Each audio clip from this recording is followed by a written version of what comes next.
Se dice que una imagen vale más que 1000 palabras, pero en ocasiones estas imágenes cuentan historias verdaderamente perturbadoras. Entonces, en este video te contaré una serie de historias potencialmente inquietantes, y al final de cada una de ellas te mostraré la o las fotos perturbadoras asociadas con la historia. Antes de empezar, por favor no olvides contarle una aterradora historia para dormir al botón de me gusta. Sin más por decir, empecemos.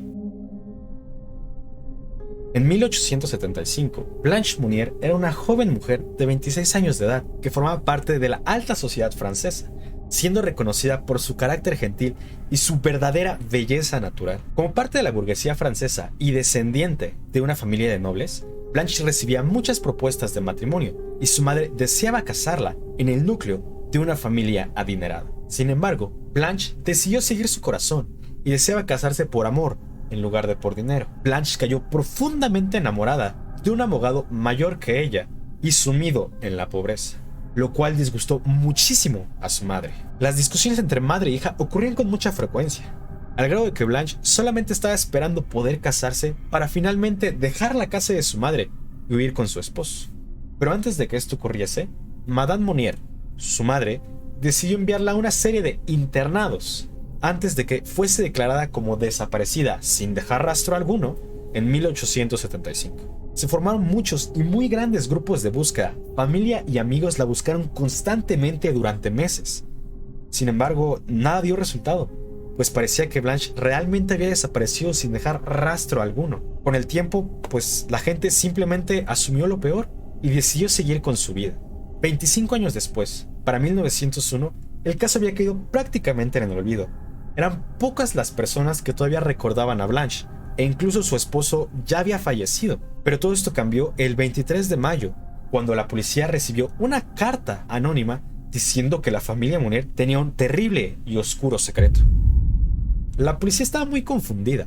Realmente no entendían cómo la familia Monnier, siendo tan respetada en la comunidad, podría tener dicho secreto. Pero tomando en cuenta que la pista era muy descriptiva y el antecedente de que la chica Blanche había desaparecido sin dejar rastro alguno, decidieron que era mejor investigar. Madame Monnier fue muy feliz de recibir a la policía en su enorme y lujosa mansión. Incluso fue extremadamente cooperadora y amable a la hora de mostrar el jardín y la gran mayoría de las habitaciones. Para los últimos minutos de la visita, los investigadores estaban muy desanimados. Creían haber caído en una especie de mala broma, y a pesar de haber sido acusada, Madame Monnier había sido muy amable con ellos en todo momento. Entonces, cuando se preparaban para abandonar la vivienda, agradeciendo por la hospitalidad y lamentando muchísimo el malentendido, uno de ellos vio que había una parte que todavía no habían revisado. Había un estrecho y escondido camino de escalones que llevaban a una oscura y vieja puerta, cerrada con candado. Cuando se le preguntó a la familia qué había en ese cuarto, realmente ignoraron la pregunta. Simplemente decían algo como, es una bodega, realmente no importa, no hace falta que la vean. Pero cuando uno de los investigadores se acercó a la puerta, empezó a oler algo putrefacto viniendo de ella. Así que después de una larga discusión con Madame Monnier, ella accedió a abrir el cuarto. Pero lo que encontraron es una de las cosas más horribles que cualquier ser humano se podría imaginar.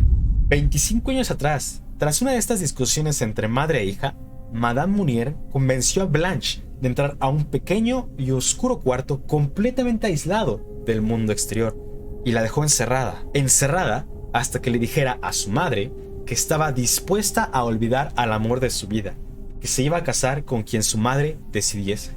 Como podrán imaginarse, Blanche vivió en completa oscuridad, sin poder oler más que sus propias heces, y en ocasiones estaba encadenada. Por 25 años dejaron encerrada a Blanche por no estar dispuesta a abandonar al amor de su vida. El sitio era verdaderamente horrendo.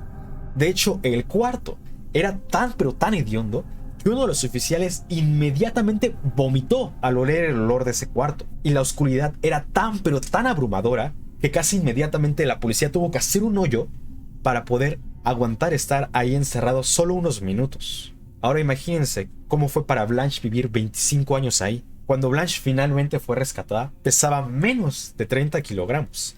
Y uno de los primeros comentarios que hizo fue sobre lo agradable que era poder sentir la luz del sol en su cuerpo y lo bello que era poder respirar aire fresco una vez más. La noticia llegó rápidamente a medios locales e internacionales, bautizando a Blanche como la secuestrada de Pothier y causando un gran desprecio a la familia, particularmente a la madre que la mantuvo ahí por tanto tiempo. Lamentablemente, la salud física y mental de Blanche se había deteriorado muchísimo después de haber estado encerrada 25 años, de tal manera que sus últimos años fueron vividos en diversas instituciones de salud, principalmente hospitales psiquiátricos, antes de morir en 1913. Y la peor parte es que su madre ni siquiera tuvo que pagar por lo que le hizo a Blanche.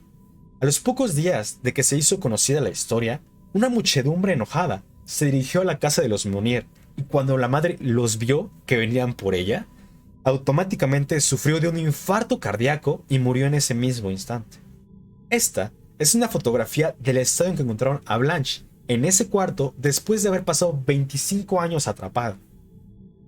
Realmente su madre le quitó algunos de los mejores años de su vida. En 1970, Keith Sarsford era un joven e hiperactivo niño de 14 años viviendo en Sydney, Australia. Keith estaba ansioso de comerse el mundo y tener sus primeras probadas de genuina libertad. Era muy fácil darse cuenta que su mayor sueño era viajar y conocer culturas y países diferentes. De hecho, su fascinación era tan grande que en múltiples ocasiones Keith se había escapado de su casa, con el objetivo de ver qué había más allá.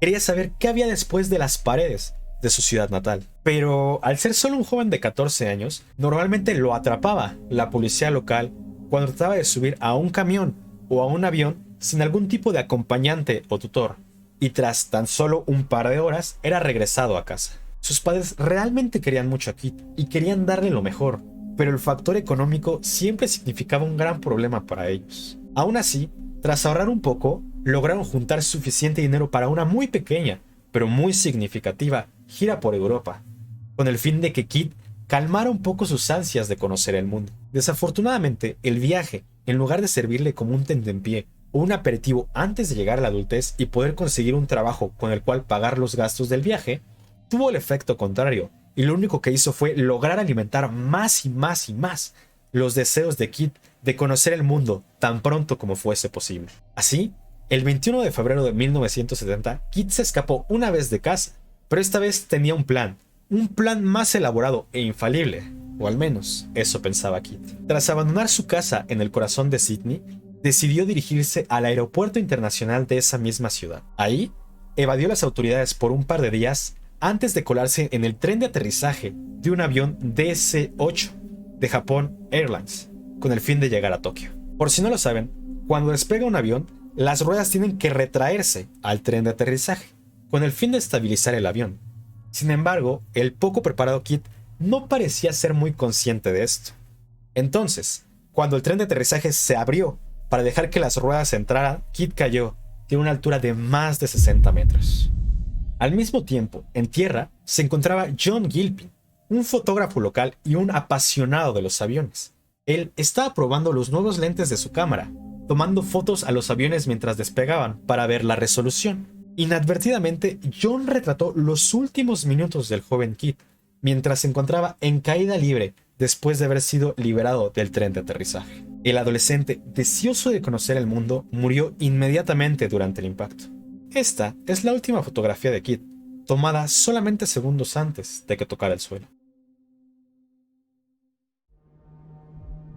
En 1909, Ioana Constantinescu era una mujer de Timișoara, Rumania. Ioana creía y practicaba una antigua religión llamada zoroastrismo, la cual es una religión de origen iraní reconocida por ser una de las religiones más antiguas del mundo. Lamentablemente para Ioana, Timișoara era una comunidad predominantemente cristiana, y sus vecinos no eran muy fanáticos de religiones que consideraban paganas, como el zoroastrismo. Esto último era particularmente cierto para los líderes y ministros de la comunidad, quienes en múltiples ocasiones tacharon a Ioana de practicar brujería, e incluso decían que secuestraba a los niños de la comunidad con el fin de obtener su sangre para rituales satánicos. Con el paso de los días, los rumores de Ioana se esparcían más y cobraban más y más fuerza, hasta que los vecinos cristianos de la comunidad dijeron: es suficiente, tenemos que deshacernos de la bruja. Sí, el 21 de octubre, una enorme multitud enojada dio caza a la bruja, sacándola a la fuerza de su vivienda y arrastrándola como si fuera un adefesio por las calles de la comunidad, antes de darle una golpiza que llevó a Loana al hospital. Pero aparentemente, ella tenía otros planes. Tras tan solo 3 días y con heridas serias todavía, Loana decidió dejar el hospital y regresar a su casa por sus propios medios. A la mañana siguiente, sus familiares encontraron a Loana muerta en su casa. ¿Cuál fue la causa de la muerte?, se preguntarán. Pues según el análisis forense, no fueron los golpes, sino fue shock hipovolémico por beber su propia sangre. En sus últimos minutos, Loana se hirió ella misma para poder colocar su sangre en una copa ornamental y después beberla en una especie de ritual, antes de perecer como consecuencia de todas las heridas que ella misma se hizo. Pero algunos creen que lo que hizo no fue una especie de ritual antes de la muerte, sino más bien una maldición. Poco tiempo después de que se hiciera pública la muerte de Loana, los ministros religiosos que difamaron a Loana de ser una bruja sufrieron de raras enfermedades de la sangre, que eventualmente los llevaron a la muerte. Después de ellos, siguieron a algunos de los principales pobladores involucrados con la golpiza de Loana. Todos y cada uno de ellos murió de manera extraña y prematura, en aparentes accidentes. Pero eso no es todo. La historia no termina ahí.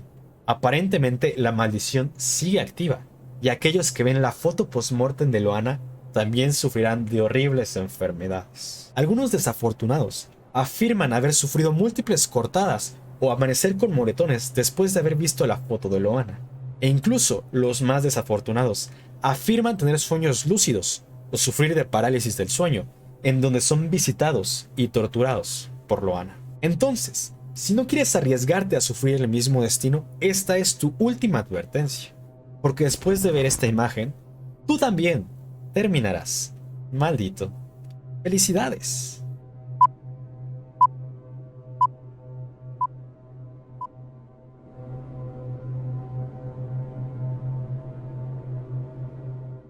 Y bueno, eso sería todo por este video. Si les gustó, no olviden contarle una aterradora historia para dormir al botón de me gusta, o por lo menos denle click. Si les gusta este tipo de contenido, por favor consideren suscribirse.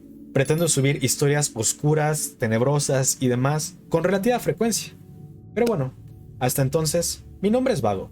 Bye bye.